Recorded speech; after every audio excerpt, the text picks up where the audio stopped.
In the heart of downtown, the old courthouse stood as a bastion of justice amidst the bustling city streets. Inside, the atmosphere was heavy with anticipation and the weight of a racially charged case that had caught the eye of the public. Today, the courtroom was packed, each seat filled with residents, activists, and media personnel, all waiting to witness the proceedings of a peculiar case involving a young boy named Levi Jackson. Levi, a 13-year-old African-American, found himself entangled in the legal system, accused of a minor theft in one of the city's most affluent neighborhoods. He sat at the defendant's table, his small frame nearly swallowed by the oversized wooden chair. Dressed in a faded hoodie and jeans that seemed a couple of sizes too big for him, Levi's sneakers were scuffed, betraying signs of frequent use. His hands clung to the edges of the table, his fingers tapping in a nervous rhythm. Across the room, Judge Elaine Morrison prepared to preside over the case. In her late 40s, Morrison was known for her no-nonsense approach to the law, especially when it came to juvenile offenders. Her reputation was one of sternness and rigidity, particularly towards those who came from troubled backgrounds. Today, her expression was unreadable as she flipped through Levi's case file, her eyes occasionally darting towards the young defendant. The bailiff's voice rang out, snapping the room to attention. "All rise for the Honorable Judge Morrison," he announced, his voice echoing off the high ceilings of the courtroom. As everyone stood, the air seemed to grow denser, filled with a silent tension that settled over the room like a thick blanket. Once the room was seated, Judge Morrison's gaze swept over the crowd, her eyes sharp and assessing. "You may be seated," she commanded, her voice carrying the crisp, professional tone she was known for. As the courtroom settled, she addressed the assembly. "This case involves charges of trespassing and loitering. The defendant is accused of entering private property without permission," she stated, turning her gaze to Levi. Levi looked up, his brown eyes wide and glassy, a clear struggle behind them as if he were fighting back tears.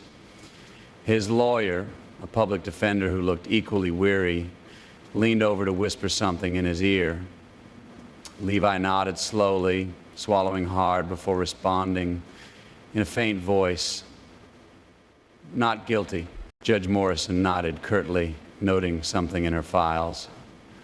"Proceed with opening statement," she instructed, motioning towards the prosecution. As the prosecutor began to outline the charges, Levi's gaze drifted around the room.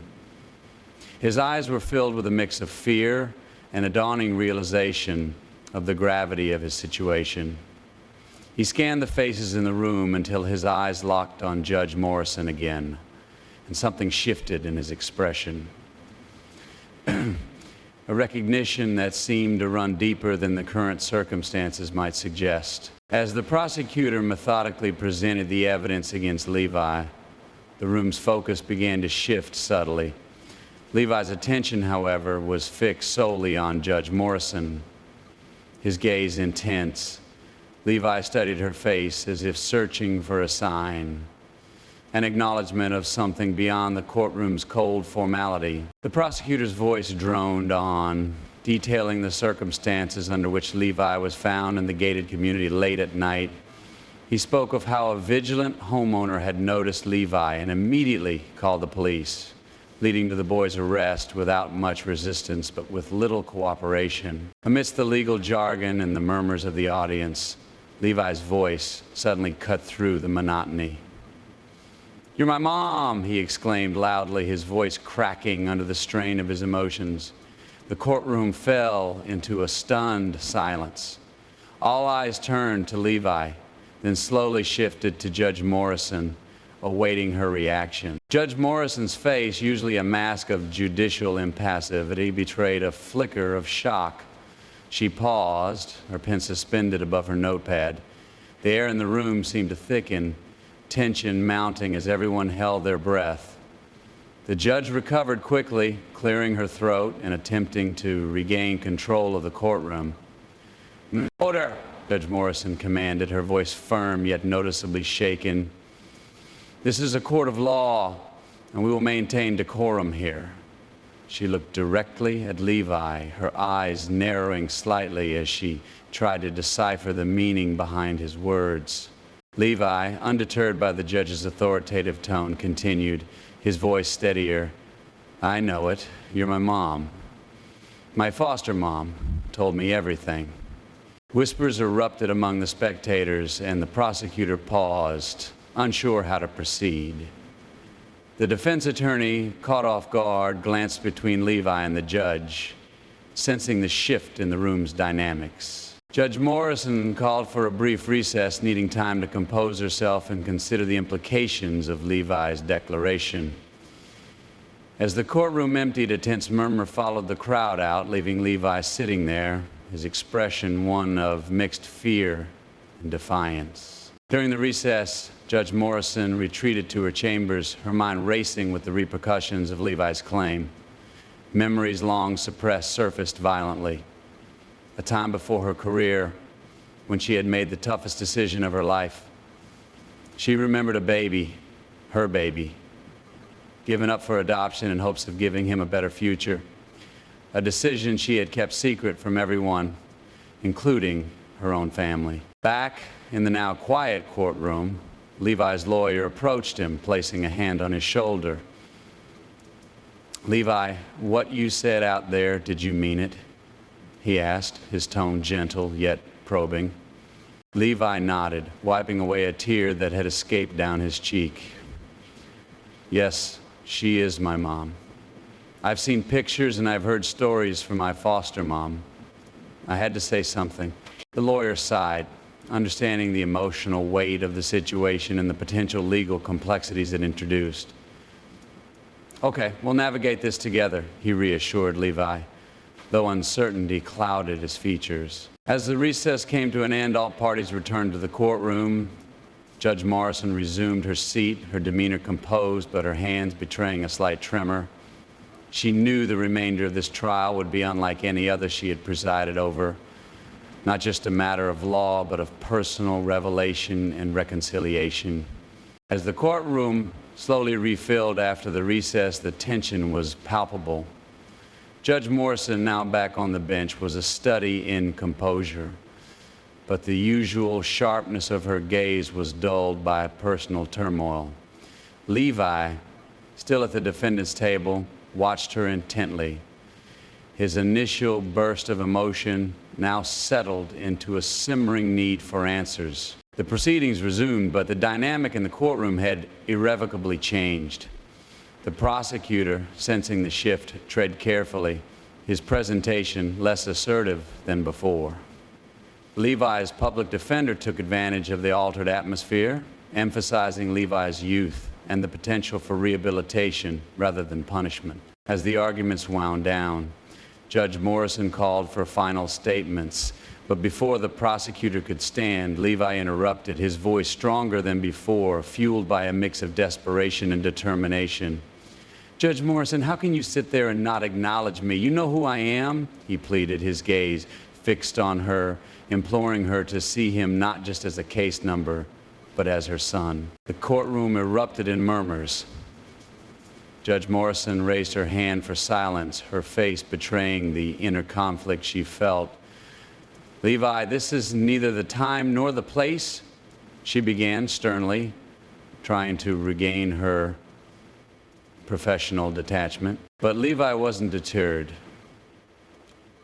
When is the right time? You gave me up, but now I'm right here. Why can't we talk about this? His voice cracked under the strain, and his eyes, bright with unshed tears, searched hers for something. Recognition, compassion. The judge paused, looking down at her notes, then back up at Levi. Everyone could see the struggle on her face. We are here to deal with the matter of the alleged crime, not personal history, she replied, her voice colder than she intended. However, Levi's next words cut through the formality. But isn't our personal history why I'm here? Isn't it why I ended up in that neighborhood looking for something, anything that felt like home? The defense attorney stood up, placing a gentle hand on Levi's shoulder. Turning to the court, he addressed the judge with renewed vigor. Your Honor, I request a postponement. It's clear that there are underlying issues here that affect my client's state of mind and his actions. We need time to explore these matters. Judge Morrison took a deep breath, her eyes closing briefly as she considered the request. Finally, she nodded, granting the postponement. This case is adjourned until further notice, she declared, slamming her gavel down with a force that echoed through the suddenly silent courtroom. As the crowd began to disperse, Levi remained seated, his emotions a tumultuous mix of hope and fear. Judge Morrison quickly exited to her chambers, her exit swift and unsteady. Inside, she leaned against the door, the weight of decades of carefully managed emotions crumbling around her. The revelation had not only disrupted the trial, but had also irreversibly altered the trajectory of her relationship with the young boy who was her son. As the courtroom emptied and the noise from the corridors faded, Judge Morrison sat in her chambers, her thoughts swirling in chaos. She opened an old, worn leather journal, its pages filled with entries from her past, a past that now collided violently with her present. Back in the courtroom, Levi's public defender, Mr. Thompson, sat down beside him, offering a comforting presence. Levi, whatever happens next, know that you're not alone, he said, placing a reassuring hand on the boy's shoulder. The postponement granted by Judge Morrison provided a temporary reprieve, but the questions and the tension remained. Levi was restless. The revelation of his connection to the judge, not just a shock to the court, but a seismic shift in his young life. I just want to understand why, Levi muttered to himself, looking out the window at the bustling street below. When court resumed, it was under a heavy cloud of anticipation. Judge Morrison re-entered the courtroom, her usual confident stride replaced by a hesitant, measured pace. She took her place at the bench, her gaze meeting Levi's for a brief moment, an unspoken acknowledgement passing between them. Let us proceed, Judge Morrison announced, her voice steady but softer than usual. She looked directly at Levi. I acknowledge your statements, and the court appreciates the gravity of this situation. However, we must continue with the matters at hand. Mr. Thompson stood, clearing his throat. Your Honor, if I may, before we continue, I believe there are personal matters that might help explain my client's behavior. With the court's permission, I would like to address these. Judge Morrison nodded, granting him the floor. Mr. Thompson turned to Levi, giving him a nod to go ahead. Taking a deep breath, Levi stood up, his voice trembling as he began to speak. I never knew my real parents. I was told I was left at a hospital with nothing but a name and a promise that it was for my best, Levi said, his eyes locked on Judge Morrison. Finding out that my judge, that you might be my mother, it changes everything for me. The courtroom was silent, hanging on Levi's every word. Judge Morrison remained stoic, but her hands, hidden below the bench, trembled. Levi continued, I've always felt like something was missing. When I wandered into that neighborhood, I wasn't there to steal. I was there looking for a connection, something to make sense of who I am. Judge Morrison's voice broke the silence. Levi, understanding one's past can be a gateway to understanding oneself. It is clear this court cannot proceed as usual. She paused, taking a moment to compose herself. This case is dismissed on the condition of continued counseling for Levi. As for personal matters, they will be addressed privately. The courtroom erupted in murmurs of surprise and relief. Levi sank back into his seat, a weight lifted from his shoulders. Judge Morrison called for a recess, then quickly retreated to her chambers, her emotions, a torrent she could no longer contain in public. In her chambers, surrounded by the remnants of her past decisions, Judge Morrison faced a mirror. "It's time," she whispered to herself, "to face the truth and embrace whatever comes next." As the courtroom emptied, the air seemed charged with a new beginning. Judge Morrison stood by the window of her chambers, watching the world go by, her thoughts consumed by the recent revelations. She knew that the decision to dismiss Levi's case was just the start of a much larger journey that both she and Levi would need to navigate. Back in the lobby, Levi waited with Mr. Thompson, who was arranging the paperwork for Levi's release. Levi felt a mix of relief and apprehension. He was free from the charges. But the bigger question about his relationship with Judge Morrison lingered. "Mr. Thompson, what happens now?" Levi asked, his voice a mixture of curiosity and concern. "Levi, you'll go home today without the weight of the case on your shoulders. But there are things you and Judge Morrison will likely want to address. It won't be easy, but it's a conversation that could change both your lives," Mr. Thompson replied, offering a supportive smile. Meanwhile, Judge Morrison made her way back to the courtroom to finalize the day's duties. As she entered, her eyes immediately sought Levi. She gestured for him to stay after everyone else had left. The courtroom, now quiet and empty, echoed with their solitary steps as they approached each other. "Levi, I owe you an explanation," Judge Morrison began, her voice steady but soft. "I was very young, and it was a difficult time. I thought giving you up was the best chance you had for a better life." Levi listened, his face a canvas of mixed emotions. "I've always wondered about my mom, and now finding out it's you, it's a lot to process." "I can only imagine," she responded. "And I'm sorry if this has caused you pain. If you're willing, I'd like to be a part of your life, to make up for the time we've lost." Levi nodded, the idea of getting to know his mother filling him with a cautious hope. "I'd like that," he said. They agreed to start slow with meetings and conversations to bridge the gap of years spent apart. It was a path neither had expected to walk, but both were willing to take the chance if it meant finding a semblance of family they both longed for. As the sun set outside the courtroom windows, Levi and Judge Morrison walked out together, their steps tentative but united. The journey ahead would be filled with challenges and learning, but also with potential for forgiveness and growth. Levi looked up at the judge, his mother, a slight smile crossing his features. "Thank you for being honest today. It means more than you know." Judge Morrison smiled back, her heart lighter than it had been in years. "Thank you, Levi, for being brave enough to speak up.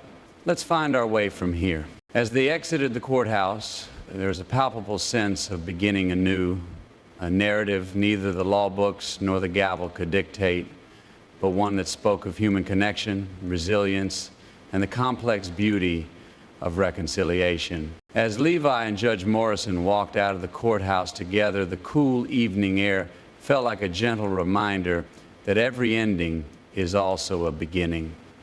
They paused outside under the old oak tree that had witnessed countless farewells and reunions at its roots. "Levi," Judge Morrison started, her voice soft, "I know this is just a start.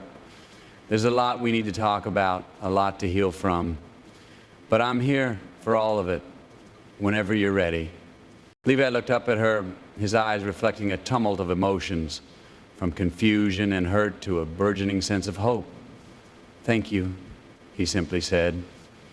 "I have so many questions about everything, and I'll have answers, as best as I can give," she replied. They agreed to meet regularly to slowly stitch together the fragmented tapestry of their family history.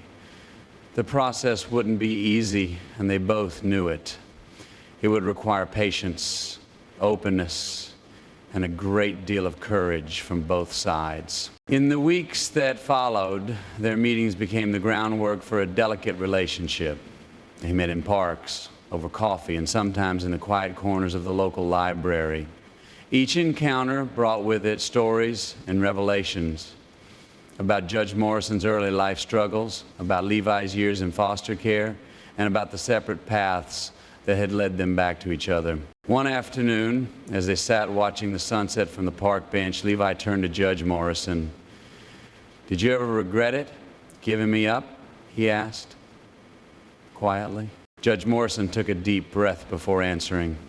"Every day," she admitted. "But I believed it was the best choice for you at the time. I was young and overwhelmed. Now, seeing the man you're becoming, I wish I could have been there for you." Levi nodded, processing her words. "I think I understand why you did it, and I'm trying to forgive," he said, his voice heavy with the weight of his admission. The journey of reconciliation brought them closer, weaving a new narrative from the threads of their past pains and present understanding. Levi began to see Judge Morrison not just as the mother who had given him up, but as a human being who had made a difficult choice in desperate circumstances. As they continued to rebuild their relationship, Levi also found a new sense of self. With his mother's support, he explored new educational opportunities and started volunteering, finding a passion for helping other children who were navigating the foster system. His experiences, once sources of pain, now fueled his desire to make a difference. Months turned into a year, and the bond between Levi and Judge Morrison grew stronger. They learned to celebrate the small victories, a shared laugh, a reconciled memory, a quiet afternoon spent in each other's company. "Allez," Judge Morrison said during one of their meetings, her eyes bright with unshed tears. "You have taught me so much about strength and forgiveness. You've turned the hardest chapter of my life into the most rewarding." Levi smiled, a genuine expression that spoke volumes of his healing journey. "And you've shown me that it's never too late to change the story," he replied. Together they walked a path marked by growth and redemption, proving that even the most painful stories could find their resolution in the courage to face the truth and the power of unconditional love. Thank you for following the emotional journey of Levi and Judge Morrison. This story teaches us about the power of truth and reconciliation, highlighting how facing our past, no matter how difficult, can lead to healing and growth. It reminds us that it's never too late to mend relationships and change the narrative of our lives. If this story moved you, or if you have similar experiences or thoughts about reconciliation and forgiveness, please share your thoughts in the comments below. Your insights not only enrich our discussions, but also help others feel less alone in their journeys. Don't forget to like, share, and subscribe to our channel for more inspiring stories that explore the depths of human emotions and resilience.